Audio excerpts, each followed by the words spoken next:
നമസ്കാരം മലയാളി വാർത്തയിലേക്ക് സ്വാഗതം. നമുക്കറിയാം നമ്മുടെ മൂന്ന് സേനകളും കര, നാവിക, വ്യോമസേനകളൊക്കെ തന്നെ അതിർത്തികളിൽ പൂർണ്ണ സജ്ജമാണ്. യുദ്ധം പഹൽഗാമിൽ ഇന്ത്യ തിരിച്ചടിക്കുമെന്നുള്ള നീക്കം ഇന്ത്യ നടത്തുന്ന ടൈം മുതൽ തന്നെ എല്ലാ സേനകളോടും സജ്ജരായിരിക്കാനായിരുന്നു മന്ത്രിമാരടക്കം പറഞ്ഞിട്ടുണ്ടായിരുന്നത്.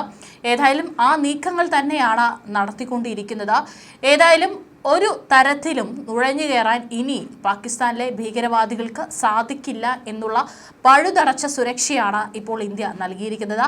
അതിൽ കടൽ മാർഗമാണെങ്കിൽ കൂടി ഇപ്പോൾ ഇന്ത്യയിലേക്ക് എങ്ങാൻ കടന്നാൽ തകർത്ത് കളയുമെന്നാണ് പാകിസ്ഥാനെ നാവികസേനയുടെ മുന്നറിയിപ്പ് നൽകിയിരിക്കുന്നത്. ഈ പഹൽഗാം ഭീകരാക്രമണം നടന്നതിൻ്റെ പിറ്റേ ദിവസം മുതൽ തന്നെ പല നാവിക അഭ്യാസങ്ങളും നടന്നിട്ടുണ്ടായിരുന്നു. ഇതെല്ലാം തന്നെ കൃത്യമായിട്ടുള്ള മുന്നറിയിപ്പാണ് പാകിസ്ഥാനെ നൽകുന്നത്. സേനാഭ്യാസ പ്രകടനം തുടരുന്നതിനിടെയാണ് നാവികസേനയുടെ ഈ സന്ദേശം കൂടി പുറത്തു വരുന്നത്. വെടിനിർത്തൽ കരാർ പാക് നിരന്തരം ലംഘിക്കുന്ന സാഹചര്യത്തിൽ ഏത് സാഹചര്യവും നേരിടാൻ മൂന്ന് സേനകളും സജ്ജമായിരിക്കുകയാണ്. ശക്തമായ തിരിച്ചടി ഉടൻ നൽകണമെന്ന ആവശ്യം BJPയിലും ശക്തമാവുകയാണ്. അറബിക്കടലിലേത് വാർഷിക അഭ്യാസ പ്രകടനമാണെങ്കിലും നാവികസേനയുടെ സന്ദേശങ്ങൾ പാകിസ്ഥാനുള്ള ശക്തമായ മുന്നറിയിപ്പുകളാണ്. യുദ്ധക്കപ്പലുകളടക്കം അണിനിരത്തി നടത്തുന്ന അഭ്യാസ പ്രകടനത്തിന്റെ സ്വഭാവം ഏത് നിമിഷവും മാറാമെന്ന സന്ദേശമാണ് സേന നൽകുന്നത്. അറബിക്കടലിലെ അഭ്യാസ പ്രകടനം നാവികസേനാ തലവൻ അഡ്മിറൽ ദിനേശ് കെ ത്രിപാഠി നേരിട്ട് വിലയിരുത്തുന്നുണ്ട്. പ്രകോപനമുണ്ടായാൽ ആദ്യ തിരിച്ചടി കടൽ മാർഗമായിരിക്കുമെന്നാണ് സേന പറഞ്ഞു വെക്കുന്നത്. 85 നോട്ടിക്കൽ മൈൽ അകലെ പാക് നാവികസേനയും സമാന അഭ്യാസ പ്രകടനത്തിലാണ്. നാളെ വരെയാണ് ഇന്ത്യയുടെ അഭ്യാസ പ്രകടനം. നിയന്ത്രണ രേഖയിലും അന്താരാഷ്ട്ര അതിർത്തിയിലും കരസേനയും വിന്യാസം കൂട്ടിയിട്ടുണ്ട്. റഫേൽ അടക്കം യുദ്ധവിമാനങ്ങൾ അണിനിരത്ത് UPയിലെ ഗംഗ എക്സ്പ്രസോയിൽ വായുസേനയുടെയും അഭ്യാസ പ്രകടനം ഉച്ചയ്ക്ക് ശേഷം നടക്കും. 1,42,251 നാവികരാണ് ഇന്ത്യൻ നാവികസേനയ്ക്കുള്ളത്. 150 യുദ്ധക്കപ്പലുകളും ആണവ അന്തർവാഹിനികളും ഇന്ത്യക്ക് സ്വന്തമായിട്ടുണ്ട്. INS വിക്രമാദിത്യ, INS വിക്രാന്ത് എന്നിങ്ങനെ 2 വിമാനവാഹിനി കപ്പലുകളും ഇന്ത്യക്ക് കരുത്ത് പകരും. ഇതിനിടെ രുദ്രയടക്കം LLH ഹെലികോപ്റ്ററുകൾ ഉപയോഗിക്കാൻ കരസേനയ്ക്കും വ്യോമസേനയ്ക്കും അനുമതി നൽകിയിട്ടുണ്ട്. സാങ്കേതിക കാരണങ്ങളാൽ കഴിഞ്ഞ ജാനുവരി മുതൽ ഇവയുടെ ഉപയോഗം നിർത്തിവെച്ചിരുന്നു. കവചിത വാഹനങ്ങളും ഡ്രോണുകളും തകർക്കാൻ കഴിയുന്ന രുദ്രയെ ഇന്ത്യ പാക് സംഘർഷം രൂക്ഷമാക്കുന്ന പശ്ചാത്തലത്തിലാണ് വീണ്ടും കളത്തിലിറക്കാനടക്കം തീരുമാനിച്ചിരുന്നത്. ഏതായാലും ഇന്ത്യ വർഷങ്ങൾക്ക് മുമ്പ് തന്നെ തദ്ദേശീയമായിട്ടുള്ള പല ആയുധങ്ങളും യുദ്ധസമാനത്തിൽ ഉപയോഗിക്കാൻ പറ്റുന്ന പല ആയുധങ്ങളൊക്കെ തന്നെ തദ്ദേശീയമായി നിർമ്മിച്ചു തുടങ്ങിയിട്ടുണ്ടായിരുന്നു. സൈനിക നീക്കം പുരോഗമിക്കുമ്പോൾ തിരിച്ചടി വൈകുന്നത് എന്തെന്ന ചോദ്യം പ്രതിപക്ഷത്തിന് പിന്നാലെ BJPയിലും ഉയർന്നു തുടങ്ങുന്നുണ്ട്. പക്ഷേ കൃത്യമായിട്ടുള്ള തെളിവ് ശേഖരത്തിലാണ് ഇന്ത്യ. ഇതിനോടകം തന്നെ തെളിവുകളൊക്കെ തന്നെ NIA ശേഖരിച്ചു കഴിഞ്ഞു എന്നുള്ള റിപ്പോർട്ടുകളും പുറത്തു വരുന്നുണ്ട്. പ്രധാനമന്ത്രിയും അമിത്ഷായും തിരിച്ചടിയെക്കുറിച്ച് പറഞ്ഞാൽ പോരാ, ചെയ്ത് കാണിക്കണമെന്നാണ് ബംഗാളിലെ BJP നേതാവ് ദിലീപ് ഘോഷ് അടക്കം പറഞ്ഞിട്ടുള്ളത്. അതിർത്തികളിലെ സാഹചര്യം പ്രതിരോധ, ആഭ്യന്തര, വിദേശകാര്യ മന്ത്രാലയങ്ങൾ നിരീക്ഷിക്കുന്നുണ്ട്. സർക്കാരിന്റെ ഇതുവരെയുള്ള ഇടപെടൽ വിലയിരുത്താൻ കോൺഗ്രസ് പ്രവർത്തക സമിതിയും ചേരും. തിരിച്ചടി വൈകുന്നത് എന്തെന്ന ചോദ്യം രാഹുൽ ഗാന്ധി അടക്കം ഉന്നയിച്ചിരുന്നു. അതേസമയം തിരിച്ചടിക്കാനുള്ള കർമ്മ പദ്ധതി സൈന്യം തയ്യാറാക്കുകയാണ്. സാഹചര്യവും സമയവും നോക്കി ശക്തമായ മറുപടി നൽകുമെന്നാണ് സേനാ വൃത്തങ്ങൾ വ്യക്തമാക്കുന്നത്. ആക്രമണത്തിൽ പങ്കെടുത്തവരെക്കുറിച്ചും പിന്നിൽ പ്രവർത്തിച്ചവരെക്കുറിച്ചുമുള്ള കൃത്യമായ വിവരങ്ങൾ ഇതിനകം തന്നെ രഹസ്യാന്വേഷണ വിഭാഗങ്ങൾക്ക് ലഭിച്ചിട്ടുണ്ട്. ഈ വിവരങ്ങൾ സൗദി സന്ദർശനം വെട്ടിച്ചുരുക്കി തിരിച്ചെത്തിയ പ്രധാനമന്ത്രി നരേന്ദ്രമോദിയോട് ദേശീയ സുരക്ഷാ ഉപദേഷ്ടാവ് അജിത് ഡോവൽ റിപ്പോർട്ട് ചെയ്തിട്ടുമുണ്ട്.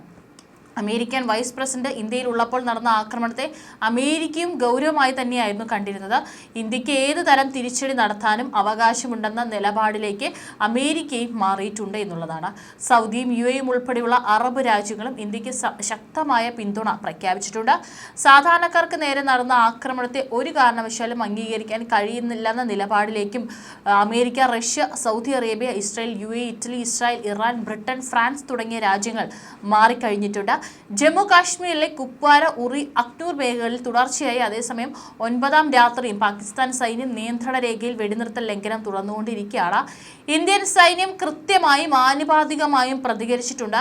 ഏപ്രിൽ 22 പഹൽഗാം ഭീകരാക്രമണത്തെ തുടർന്ന് ഇന്ത്യയും പാകിസ്ഥാനും തമ്മിലുള്ള സംഘർഷം വർദ്ധിച്ചു വരുന്ന സാഹചര്യത്തിൽ നിയന്ത്രണ രേഖയിൽ ആവർത്തിച്ചുള്ള ഈ ലംഘനങ്ങളെക്കുറിച്ച് ഇന്ത്യ പാകിസ്ഥാന് കർശന മുന്നറിയിപ്പ് നൽകിയതിന് 3 ദിവസത്തിന് ശേഷമാണ് ഇത്. പാകിസ്ഥാൻ പാകിസ്ഥാൻ സൈന്യത്തിന്റെ പ്രകോപനമില്ലാതെയുള്ള വെടിനിർത്തൽ ലംഘനങ്ങൾ പരിഹരിക്കുന്നതിനായി ഇരു രാജ്യങ്ങളുടെയും director general of military operations ചൊവ്വാഴ്ച ഹോട്ട്ലൈൻ സംഭാഷണം നടത്തിയിട്ടുണ്ടായിരുന്നു. ഭീകരാക്രമണത്തിൽ 26 പേർ കൊല്ലപ്പെട്ടതിനെ തുടർന്ന് ഇന്ത്യ സിന്ധു നദീജല കരാർ റദ്ദാക്കിയതിന് ഏതാനും മണിക്കൂറുകൾക്ക് ശേഷം ഏപ്രിൽ 24 രാത്രി മുതൽ കശ്മീർ താഴ്വര മുതൽ ജമ്മു കാശ്മീരിലെ നിയന്ത്രണ രേഖയിലെ വിവിധ സ്ഥലങ്ങളിൽ പാകിസ്ഥാൻ സൈന്യം പ്രകോപനമില്ലാതെ വെടിവയ്പ് നടത്തിവരികയാണ്. ഏപ്രിൽ 24-ന് പാകിസ്ഥാൻ ഇന്ത്യൻ വിമാന കമ്പനികൾക്ക് വ്യോമാതിർത്തി തടഞ്ഞു. വാഗ അതിർത്തി മുറിച്ചു കടന്നു. ഇന്ത്യയുമായുള്ള എല്ലാ വ്യാപാരവും നിർത്തിവെച്ചു. സിന്ധു നദീജല ഉടമ്പടി പ്രകാരം പാകിസ്ഥാന് വേണ്ടി ഉദ്ദേശിച്ച വെള്ളം തിരിച്ചുവിടാനുള്ള ഏതൊരു ശ്രമവും യുദ്ധപ്രവൃത്തിയായി കണക്കാക്കുമെന്ന് പ്രഖ്യാപിച്ചു. 2021 ഫെബ്രുവരിയിൽ ജമ്മു കാശ്മീരിലെ അതിർത്തികളിൽ പുതുക്കിയ വെടിനിർത്തലിനെ ഇന്ത്യയും പാകിസ്ഥാനും സമ്മതിച്ചിരുന്നു.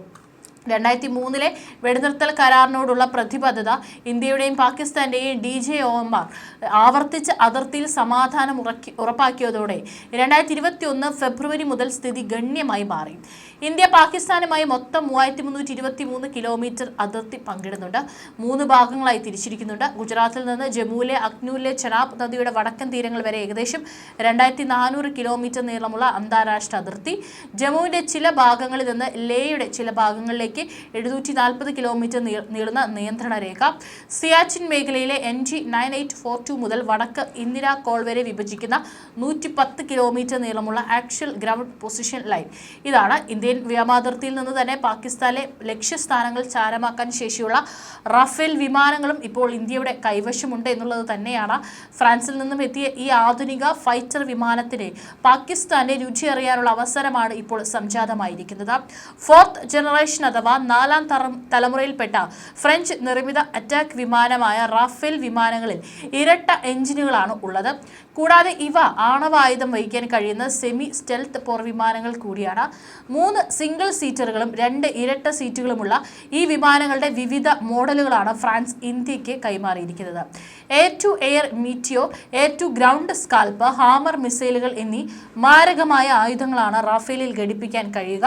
അതിനാൽ മാരക പ്രഹരശേഷിയുള്ള അത്യാധുനിക യുദ്ധവിമാനങ്ങളുടെ ശ്രേണിയിൽ മുൻനിരക്കാനായാണ് ഇത് വിലയിരുത്തപ്പെടുന്നത്.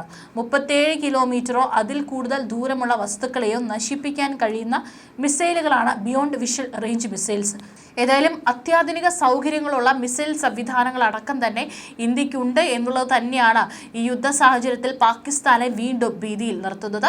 ഏതായാലും പ്രത്യക്ഷത്തിൽ വലിയ വെല്ലുവിളിയൊക്കെ നടത്തുന്നുണ്ടെങ്കിലും പാകിസ്ഥാൻ അമേരിക്കയോടും UN-നോടൊക്കെ തന്നെ ഇന്ത്യയെ പിന്തിരിപ്പിക്കാനുള്ള രീതിയിൽ മധ്യസ്ഥ ശ്രമങ്ങൾ നടത്തണമെന്ന ആവശ്യവും ഉന്നയിച്ചിട്ടുണ്ട്. എന്നാൽ ഇന്ത്യ കൃത്യമായി പ്ലാനിംഗ് നടത്തിക്കഴിഞ്ഞു. അതുകൊണ്ട് തന്നെ ഇനി ഒരു പിന്മാറ്റം ഉണ്ടാകില്ല. 26 സാധാരണക്കാരുടെ ജീവന് ഇന്ത്യ തീർച്ചയായും മറുപടി നൽകും. അത് എപ്പോൾ എന്നുള്ളതാണ് ഭാരതം കാത്തിരിക്കുന്നത്.